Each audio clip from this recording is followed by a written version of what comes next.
Welcome to the deep dive. So, you're interested in the Tesla story. You want to go deeper than just Elon Musk is a genius. Right. We got you. Our sources show us it was way more than one brilliant guy. Yeah, a whole bunch of people, really. Some you've probably never even heard of. Absolutely. All crucial to making Tesla what it is today. And you know what? It wasn't always smooth sailing. Oh, yeah, not at all. Lots of clashes. Near-death experiences for the company. Some really scrappy, innovative stuff, especially in the early days. Definitely. Buckle up. Get ready for some surprises. Yeah, we're going to debunk a big myth right off the bat. Elon Musk didn't actually found Tesla? That's right. Nope. The real founders, they were Martin Eberhard, Okay. who actually got the nickname Mr. Tesla, which is pretty cool, Wow, Mr. Tesla. and an engineer named Mark Tarpenning. So where does Musk come in? Musk was an early investor, but his role was very different back then. So what pulled this future tech titan into a tiny electric car company? Well, our sources point to one guy in particular, Yeah. engineer J.B. Straubel. Okay. He was kind of the catalyst. And get this. What? Straubel was literally stuffing thousands of laptop batteries into a car. You know, right? To make that first Tesla Roadster? You don't see that in a business school case study. That's wild. Yeah. Straubel's super unconventional, and he was a total expert in battery tech. Right. And that was a huge draw for Musk, who was already, fascinated by electric vehicles. Okay, yeah, I can see that. I can see how that would appeal to him. Yeah. But even in those early days, that there were these different visions at play. Totally. Eberhard wanted to start with a luxury sports car, right? Yeah. Capture attention, early adopters, Display. the halo effect. But Musk, Oh. he was already thinking bigger, Oh, like yeah. aiming to disrupt the entire auto industry. Absolutely. Mass market disruption. That was the goal. So you've got this tension, right? Yeah. Eberhard's focused approach Right. versus Musk's grand ambitions. Totally different scales. But for the Roadster, it was a pretty potent combo. Yeah, for sure. I mean, they bring in Lotus for design. Okay. They've got Straubels, like Mhm. battery wizardry, Uh-huh. and Eberhard leading the product development. Sounds like a dream team on paper. It does. But I'm guessing bringing a high-performance electric sports car to life Yeah. wasn't exactly easy. No, far from it. Oh. Our sources describe some serious challenges. Like what? Logistical nightmares, budget overruns. I mean, the kind of stuff any entrepreneur, Right. even on a way smaller scale, can relate to. Yeah. It was messy. It's a good reminder that even the most innovative companies, right? Uh-huh. They face those make-or-break moments. You do. And for Tesla, these struggles were a real turning point for Musk's role. Oh, for sure. How so? As the pressure mounted, Musk had to get more hands-on. Right. Eventually, that led to Eberhard being pushed out, Oh, wow. and Musk solidified his leadership. So this is where his 10-year three-step plan comes in. This is it, yeah. Yeah. His roadmap for Tesla to go from, niche player Right. to industry disruptor. Okay, so we've got the backdrop, we've got the key players. Yep. Musk's big vision is starting to take shape, It is. but a visionary idea needs fuel. True. And for Tesla, that fuel was cash. Lots of it. Tons of it. They were burning through money. Yeah. Those early struggles, they put their future in real jeopardy. League time. So how did Musk keep the dream alive? This is where his relentless drive and, frankly, his ability to take risks Mm-hmm. really shines through. All right, I'm ready for some high-stakes maneuvering. Oh, yeah. How did he get the funding to fuel this ambitious future? It wasn't your typical pitch deck. Right. He had to hustle Okay. in ways most CEOs wouldn't even consider. Like what? Well, he managed to get a $465 million loan from the U.S. Department of Energy. Wow. Pretty controversial, by the way, back in 2009. Right. Government bailouts were a huge topic. Yeah, it was a minefield. So he's navigating this political minefield, Mm-hmm. but I'm guessing that wasn't his only move. Not even close. He also got Daimler, Daimler. the parent company of Mercedes-Benz, Wow. to make a strategic investment in Tesla. Okay, that's huge. It was. Like one of the giants of the automotive world Right. putting their faith in Tesla. Exactly. But our sources also say that Musk wasn't just relying on outside investors. Right? He put his own money on the line, and we're talking serious cash. A lot of it. Like a lot. Yeah. More than just spare change. Way more. What, like 20 million of his personal fortune? 20 million into Tesla. Wow. And this wasn't just any money, right? No, this is money from SpaceX, SpaceX. his other venture. Wow. which was also, having its own financial ups and downs at the time. So he's betting the farm on both companies. Pretty much. Yeah. I mean, that level of risk, It's intense. belief in his vision, it's hard to grasp. And it wasn't just about the money. His behavior leading up to Tesla's IPO. Oh, yeah. Let's just say it was a little unconventional. Unconventional is putting it mildly. So, like, during his divorce, which was happening around the same time, he downplayed his own wealth. I'm sure his lawyers love that. I bet. And then, during those crucial investor meetings, leading up to the IPO, Right. he's more focused on SpaceX than Tesla. Seems about right.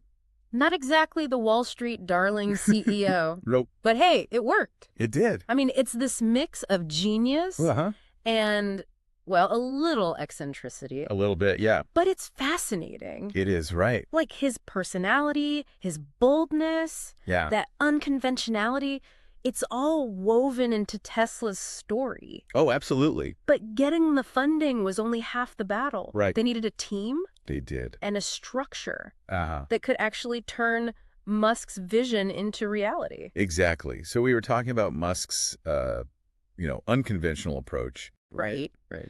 And that didn't stop with funding. Okay. He brought that same energy, like disruptive energy, to building the company itself. So they have the money, but they're still super reliant on outside partners. Yeah. And still facing those logistical headaches. Mm-hmm. Sounds like they needed a major shift to really, scale up, You got it. control their own destiny. And this is where J.B. Straubel, the battery guru, comes back in. Okay. He was pushing for Tesla to go all in on vertical integration. Vertical integration. Okay, for those of us who don't speak, corporate jargon, explain it like I'm 5. Okay, so imagine you want to bake a cake. Okay, I like cake. Vertical integration is like saying, instead of buying a cake mix, Right. you're going to grow your own wheat, you're going to mill your own flour, Okay. get your eggs from your own chickens. I see. So Tesla's doing that, but with cars. Exactly. Instead of relying on all these different suppliers, Right. they wanted to bring most of that production in-house. Makes sense, especially with those delays, the cost overruns. Exactly. They realized to really innovate, to control the quality, Yeah. they had to own more of the process. So this is the birth of the Gigafactory. That's it. Those massive factories It's huge. that could produce, everything. Batteries, motors, eventually whole vehicles, all in one place. And that's become, the symbol of Tesla, right? Pretty much. But did Musk buy into this whole Gigafactory thing right away? He did, but it was more than just practicality. Okay. Remember how he got those investments? Yeah. That same, challenge the status quo thinking Uh-huh. applied to how he built his team, too. Okay, how so? He was looking for a very specific kind of talent, Right. and he found inspiration in a surprising place. Where? The military. Military, special ops. Yeah. Top secret missions. Exactly. It was actually Peter Rawlinson, one of Tesla's top engineers, Oh, okay. who came up with this special forces analogy For building a car company. for building, high-performing teams. I see. Instead of big, slow-moving hierarchies. Right. He wanted these small, super skilled teams Okay. that could move fast, be precise. Like a crack team of engineers. Exactly. Storming the automotive world. I bet Musk loved that. Oh, he did. It totally fit his style, Yeah. agility, pushing boundaries. That's Musk. So to lead this special forces unit at the California factory, Okay. Musk brings in Doug Field, Doug Field. Okay. veteran of, wait for it, Apple. Apple. Yeah, the iPhone people. What was an Apple exec doing at a car company? Well, Field had this unique mix of experience. Okay. Early in his career, he did automotive engineering at Ford. Mm-hmm. But then he spent years at Apple leading those teams, known for their, Yeah. design, their manufacturing. Right. Musk wanted him to get the California factory running smoothly. Makes sense. But the big thing was leading the development of the Model 3. Tesla's first real attempt at a mass market car? Exactly. A car for the people. Okay, so things are really starting to come together, right? Yeah. Funding, the factories, a team built for speed, innovation. Uh-huh. Seems like Tesla's about to take off. You'd think so, right? But I'm sensing a but coming. Well, it wasn't all smooth sailing. What kind of hurdles are we talking about? This is where that tension between Musk's leadership style Uh-huh. and the need for, stability Right. really starts to show. Okay, so we've got this infling mix going on at Tesla. Yeah. You've got this visionary leader, a team that's built for speed, Uh-huh. groundbreaking tech. Right. But you're saying that Musk's demanding style, that intensity, Yeah. it started to create some real friction as the company grew. It's classic, you know? What do you mean? Ambition bumping up against reality.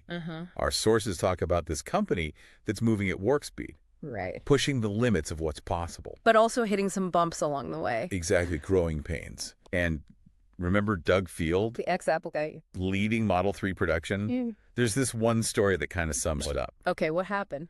Musk is like ripping into Field over production delays. Oh, no. But get this, Oh. Musk himself has been MIA from the factory for months. Seriously. Yeah. So he's, like, expecting miracles while he's off doing other things? It definitely put a ton of pressure on the team. And I'm guessing that kind of pressure led to some departures. It contributed to, a lot of turnover at the top. So Eberhard's gone. Yep. Doug Field eventually leaves. Uh-huh. Even George Blankenship, the sales guy from Apple. Yeah, he's out too. Wow. So even the people initially drawn to Musk's vision, Right. they couldn't handle the intensity. It makes you wonder, right? Yeah, like, is that the cost of working with a visionary leader? Hmm. Or is it a sign of something, Deeper. Yeah. It's a good question. Right. Like, can that level of intensity be sustained long term? And what about the people, the toll it takes on them? Exactly. It's a trade-off, right? For sure. Could Tesla have done all this without that pedal-to-the-metal approach?